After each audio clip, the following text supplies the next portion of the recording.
जय भीम. तुमचं नाव काय? माझं नाव कश्यप नारायण कावळे, मी साखर तुम्ही किती वर्षापासून इथे येता? मी 15 वर्ष पुस्तक होतो तेव्हापासून जवळपास आज तरी चालू कदाचित 7 ते 8 वर्ष. म्हणजे तुम्ही वयाच्या किती वर्षापासून इथे येतात? 15 वर्ष. आणि जे डॉक्टर बाबासाहेब आंबेडकर यांनी जे 22 प्रतिज्ञा दिलेल्या आहेत ते लोक किती पाळतात याबद्दल काय विचार आहे? डॉक्टर बाबासाहेब आंबेडकरांनी जे आपल्या बुद्ध धर्माला 22 प्रतिज्ञा दिलेल्या आहेत, तर त्या 22 प्रतिज्ञाचं मला तर असं वाटतं की आपल्या समाजामध्ये 100% 25% लोक 25% लोक 22 प्रतिज्ञाचं पालन करतात. पूर्णपणे. तुम्ही किती प्रतिज्ञांचं पालन करता? बघा, आम्ही डॉक्टर बाबासाहेब आंबेडकर 22 प्रतिज्ञा दिल्या आहेत, तर त्याची सर्वात महत्त्वाची प्रतिज्ञा म्हणजे मी तुमच्या देवावर देवा मानतो, देवा धर्मावर माझा विश्वास नाही. आणि दुसरी गोष्ट, मी कोणाला कुठं बोलून फसवत नाही. आणि तिसरी गोष्ट म्हणजे मी दारू सेवन व्यसन याच्या अधीन नाही. म्हणजे असं 3 ते 4 प्रकारच्या जे बाबासाहेबांच्या दिल्या प्रतिज्ञा त्याचं पालन करतो. 22 प्रतिज्ञाचं पालन कोणालाच होत नाही सर.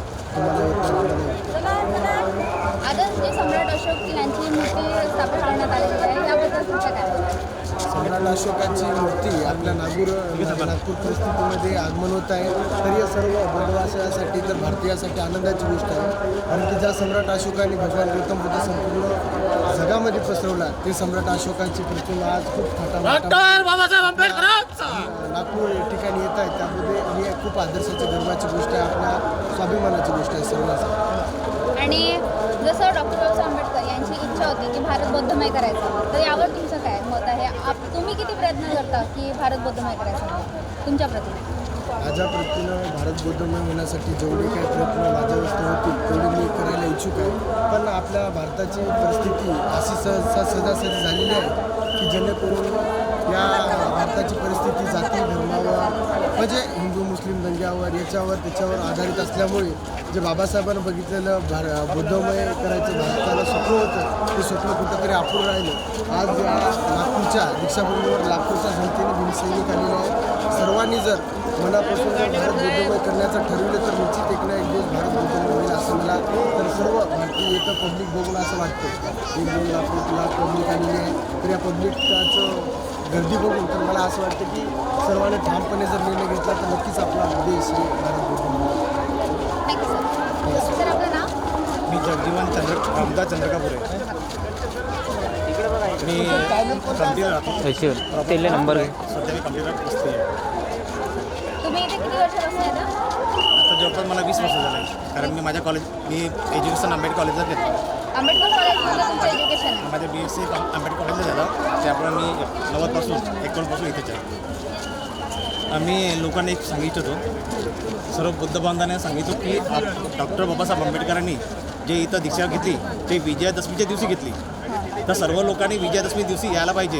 हे 14 ऑक्टोबर जी आहे ही विजयादशमीचा दिवस हा 14 ऑक्टोबरला होता. हो. आजच्या समाजामध्ये जो हिंदू धर्म आहे किंवा अदर समाज आहे, हे समाजाला वाटते की दसऱ्या दिवशी हे लोक आणि बाकी लोक एकत्र आले तर आमचं काम होईल. म्हणून माझ्या मतानुसार 14 ऑक्टोबरला जास्त महत्त्व न देता विजयादशमी दिवशी सर्व बौद्धांनी यायला पाहिजे. कारण तो मुख्य दिवस आहे. कारण अशोक सम्राटने जो आपला विजय मिळवला तो विजयादशमी दिवस होता.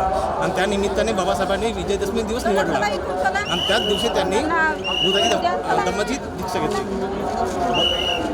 पण नाही का, जसं विजयादशमी आणि 14 ऑक्टोबर एकाच दिवशी आला होता.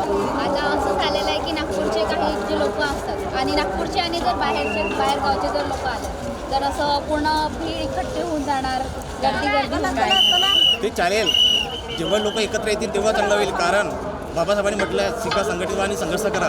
जोपर्यंत आपण लोकांनी एकत्रपणा दाखवत नाही, जोपर्यंत एकत्र येत नाही तोपर्यंत समोरच्या व्यक्तीला समजणार नाही. बाबासाहेबांनी सांगितलं की भारत देश पूर्ण बुद्धमय करेल. बुद्ध म्हणजे काय? विचार, सर्वांचे विचार, माणसाने माणसासारखा वागलं पाहिजे हा एकमेव उद्देश होता. आणि त्यासाठी त्या लोकांनी एकत्र यायला पाहिजे. बाबासाहेबांनी बुद्ध धर्म का स्वीकारला? का बुद्ध धर्मामध्ये माणुसकी दाखवलेली आहे की माणसाने माणसाप्रमाणे कसं वागलं पाहिजे. धर्म म्हणजे जात नाही. लोक जात समजतात, जाती नव्हे. लोकांना एकत्र कसं आणता येईल, माणसाला कसं माणूस ओळखता येईल हा त्यांचा एकमेव उद्देश होता. आणि म्हणून बुद्धामध्ये तेच सांगितलेलं आहे.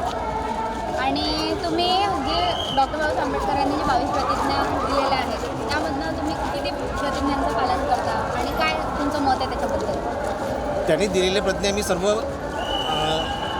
म्हणजे स्वीकारण्याचा प्रयत्न करतो, पण प्रत्येक व्यक्ती प्रत्येक गोष्ट स्वीकारेल किंवा ते होईल किंवा अवलंब करता येईल सांगता येत नाही. त्यानुसार मग करतो आणि करत आहे. फक्त एवढं आहे की जे आपल्याला पडते ते काही लोकांना पडत नाही. त्यामुळे त्यांना असं वाटतं की त्यांनी हे प्रतिज्ञा जी 22 आहे त्यापैकी यांची नाही आहे असं त्या लोकांना वाटते. पण मी काय करतो, मला स्वतःला अवलंबून आहे. मी काय करतो मला समजतं ना की 22 प्रतिज्ञा त्यातून मी सर्व त्यांचे जे नियम आहे मी स्वीकारलेले आहे आणि ते करण्याचा प्रयत्न करतो. आणि भारत बुद्धमय करण्याबद्दल तुमचं काय मत आहे? बुद्धमय करणं म्हणजे माणसाला माणूस दाखवणे हा एकमेव उद्देश आहे. जातीभेद वंश जे आहे ते बाजूला करा, सर्व लोकांनी एकत्र यावं, विचार सर्वांचे एक असायला पाहिजे हा त्यांचा उद्देश होता. म्हणून म्हटलं आहे की भारत हा बुद्धमय करणे म्हणजे विचार एक करणे हा त्यांचा उद्देश होता. तुम्ही इथे किती वर्षापासून येतो? प्रत्येक वर्षी येतो. 40 वर्ष झाली. 40 वर्ष झाले. आणि मला सांगा की नाही का तुम्ही जे डॉक्टर बाबासाहेब आंबेडकर यांनी 22 प्रतिज्ञा दिलेल्या आहे त्यामधून तुम्ही किती प्रतिज्ञा पाळता आणि सगळ्यांनी पाळायला पाहिजे याबद्दल तुम्ही काय म्हणता? मी तंतोतंत त्या पूर्ण प्रतिज्ञा पाळण्याचा प्रयत्न करतो आणि प्रत्येक वर्षी बाबासाहेब आंबेडकरांच्या या पवित्र भूमीला आज 67 वर्षाच्या पूर्वी बाबासाहेब आंबेडकरांनी जी धम्मदीक्षा दिली आणि जो गुलामीचा जो तंत्र होता तो उसका एक आज आमच्याकरिता हा स्वातंत्र्याचा आहे, माझ्या समाजाकरिता आणि आमच्या समाजाकरिता हा स्वातंत्र्याचा दिवस आहे. आणि नुसता धम्मचक्र परिवर्तन दिवस नाही तर माझ्या समाजाकरिता आणि बाबासाहेब आंबेडकरांच्या अनुयायाकरिता हा एक स्वातंत्र्याचा दिवस आहे. आणि हा पर्व आम्ही एक धम्मचक्र परिवर्तन दिन तर मानतोच, परंतु स्वातंत्र्याचा पर्व म्हणून आम्ही साजरा करत आहोत. जय Hind. What is your name, sir? வணக்கம். நாங்கள் தமிழ்நாடு சென்னையிலேருந்து வந்திருக்கிறோம். டாக்டர் அம்பேத்கர் ஜெயந்தி ஐயா நிகழ்ச்சியிலிருந்து நாங்கள் ஆண்டுதோறும் வந்து கொண்டிருக்கிறோம். இவரோட புகழ் உலகம் ஃபுல்லாக பரவி கொண்டிருக்கிறது. ஒரு தாழ்த்தப்பட்ட சமுதாயத்திற்கு இவ்வளோ தூரம் பாடுபட்டு இவ்வளோ பெரிய புரட்சி செய்த ஐயா டாக்டர் அம்பேத்கர் அவர்களுக்கு கோடான கோடி மக்கள் நன்றி தெரிவிக்கும் நாள் இது. இந்த திருநாளில் மிகவும் நாங்கள்லாம் தமிழ்நாட்டில் வந்து மிகவும் சந்தோஷமாக இருக்கிறோம். அரசியல் பாகுபாடு இல்லாமல் டாக்டர் அம்பேத்கர் வச்ச சட்டத்திற்கு உட்பட்டு அனைவரும் நடந்து கொண்டிருக்கிறார்கள். அதில் ஒரு சில தலைவர்கள் மறந்து கொண்டிருக்கிறார்கள் என்பதை தெரிவித்துக் கொள்கிறேன். மிக்க மகிழ்ச்சி. இந்த தீட்சா பூமிக்கு வந்து Jai Bhim. Thank you, sir. Sir, आपका नाम? शुभम सर. आप कहाँ से आए हो? मैं वैसे तो सहारनपुर यूपी से हूँ और यहाँ रह के मैं PhD कर रहा हूँ physical education. Physical education. Yes. आप कितने साल से यहाँ पे आते हो? नागपुर में मैं 3 साल से हूँ और 3 साल में दीक्षा भूमि पे आता हूँ, बीच बीच में भी आता हूँ. बीच में भी आते रहते हैं. ओके, ये दसरे के इस पे सिर्फ फर्स्ट टाइम आए हो या फिर नहीं, मैं दूसरी बार सेकेंड टाइम. दशहरा पे? हाँ, यहाँ पे जो ऐसी भीड़ जमा होती है उसको देखो लेके क्या यहाँ पे लगता क्या है? रहता है कि लोगों की श्रद्धाएँ रहती हैं. अब डॉक्टर भीमराव अम्बेडकर के बारे में पूरा वर्ल्ड जानता है. हमारे अभी एक सर्वे किया था क्या नाम अपने जो अमेरिका के राष्ट्रपति थे इनसे पहले वाले बराक ओबामा, उन्होंने एक सर्वे किया था कि वर्ल्ड का सबसे इंटेलिजेंट व्यक्ति कौन है, तो डॉक्टर भीमराव अम्बेडकर का नाम सबसे पहले अपॉर्चुनिटी में चुना. तो ये पूरे भारतवर्ष में क्या पूरे विश्व के बारे में अगर मैं कहूँ तो लोगों की एक श्रद्धाएँ रहती हैं कि मुझे डॉक्टर भीमराव अम्बेडकर की दीक्षा भूमि पर जाना है, मुंबई उनके जीवाश्म केंद्र पर जाना है, तो उनकी लोगों की श्रद्धाएँ रहती हैं.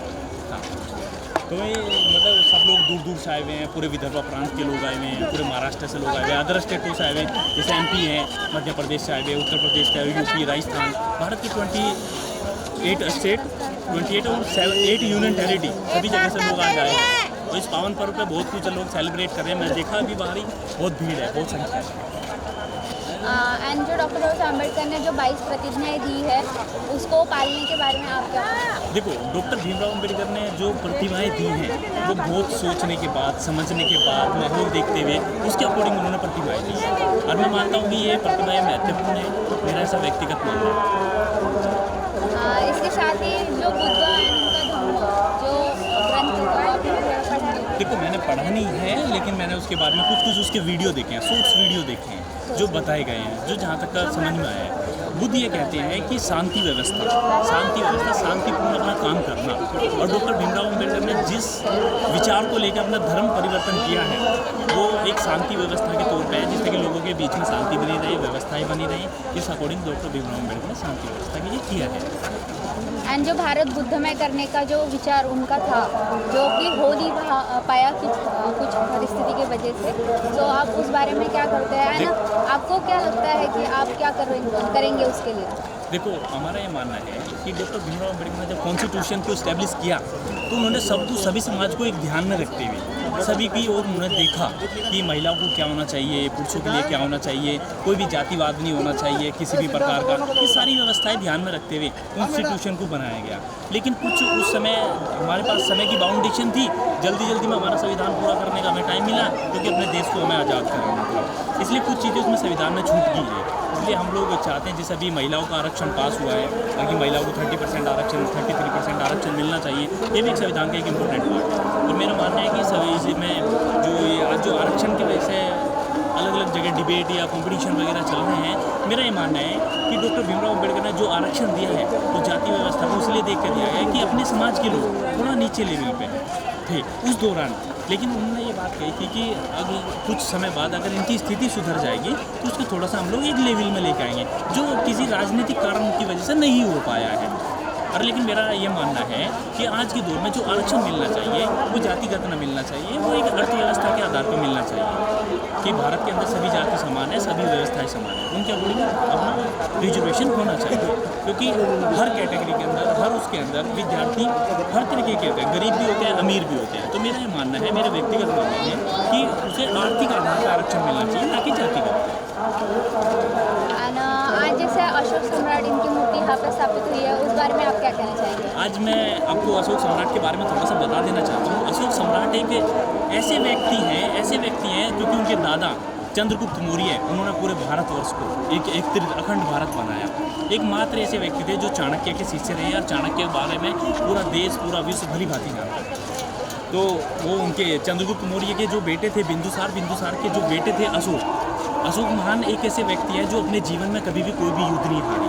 तो युद्ध हारने, जिस समय कलिंगा का युद्ध हुआ, कलिंगा के युद्ध में अपनी विजय प्राप्त हुई और विजय प्राप्त होने के बाद अशोक जो हमारे महान व्यक्ति थे, उन्होंने क्या काम किया, बौद्ध धर्म को अपनाया शांति व्यवस्था के लिए। उन्होंने जो राज्य परिवार का जो धर्म होता है उसको छोड़ा, त्याग दिया और एक सामान्य तौर पर एक जीवन जिया और उन्होंने बौद्ध धर्म के लिए अपना जीवन न्यौछावर कर दिया। और जैसे आज आपने बताया कि अपने अशोक जी की यहाँ तस्वीर जो इस्टेब्लिश की गई, हम मानते हैं कि एक बहुत महत्वपूर्ण पर्व का दिन है। और लेकिन ये तस्वीर जो इस्टेब्लिश हुई है कि यहाँ पे एक हमारे ऐसा होना चाहिए कि इनके लिए एक प्रॉपर डे निश्चित किया जाए, इनकी जयंती समारोह की जाए, क्योंकि ये एक व्यक्ति ऐसे हैं जिन्होंने भारत को अफगानिस्तान, बलूचिस्तान इनसे सबसे मिला के कनेक्ट करके जोड़ दिया, अखंड भारत में बनाया। तो मेरा ये मानना है कि इनके लिए एक प्रॉपर एक दिवस फिक्स होना चाहिए। जैसे अभी शहजादों के लिए अभी 26 दिसंबर को किया गया है, वो भी एक बहुत महत्वपूर्ण था कि शहजादों ने हमारे जो सिख परिवार के लोग हैं उन्होंने क्या कहा, उनका बहुत बड़ा योगदान है देश में। तो ऐसा ही हमारे अशोक महान का भी एक वो होना चाहिए, एक दिन निश्चित होना चाहिए और उनकी जयंती जैसे डॉक्टर भीमराव अम्बेडकर की तरह मनाई जाती है, ऐसे एक उनकी जयंती भी मनाई जानी चाहिए। तो मेरा व्यक्तिगत मानना है। Thank you sir. Okay, thank you. मेरा नाम प्राध्यापक संजय डांगे है और मैं जवाहर नवोदय विद्यालय सिवनी में इंग्लिश विषय पढ़ता हूँ। इंग्लिश। आप यहाँ पे कितने साल से आते हो सर? मैं यहाँ से नागपुर में वैसे हम लोग जो है पिछले 2 साल से रह रहे हैं, जैसे कि मैं यहाँ पे इस वक्त निवासी हूँ, लेकिन मेरी नौकरी जो है मध्य प्रदेश में है, सिवनी में है। इस कारण से मुझे दीक्षा विंग पर आने का जब भी अवसर मिलता है मैं दीक्षा विंग पर आता हूँ।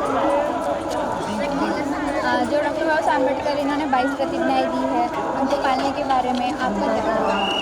बिल्कुल सही प्रतिज्ञा है। बाबा साहब ने जो हमें 22 प्रतिज्ञा दी है, एक्चुअली बाबा साहब ने 1935 से लेकर के 1956 तक विश्व के जितने सारे धर्म हैं उनका अभ्यास किया था और 20 साल का कठोर अभ्यास करने के बाद बाबा साहब को ये मालूम पड़ा कि सबसे अच्छा जो धर्म है विश्व में वो बौद्ध धर्म है और उस बौद्ध धर्म को हमें जीवित रखने के लिए, क्योंकि हम जो है एक नए धर्म में प्रवेश कर रहे थे, तो इस कारण से बाबा साहब ने जो पुराने धर्म को हमें त्यागने के लिए हमें क्या करना चाहिए एक्चुअली, तो ये हमारे लिए एक मुख्य रूप से प्रेरणा है। और 22 प्रतिज्ञाएँ हम जो है मानते भी हैं और 22 प्रतिज्ञा लेकर के हम हमें बुद्ध धर्म का प्रचार और प्रसार करते रहते हैं।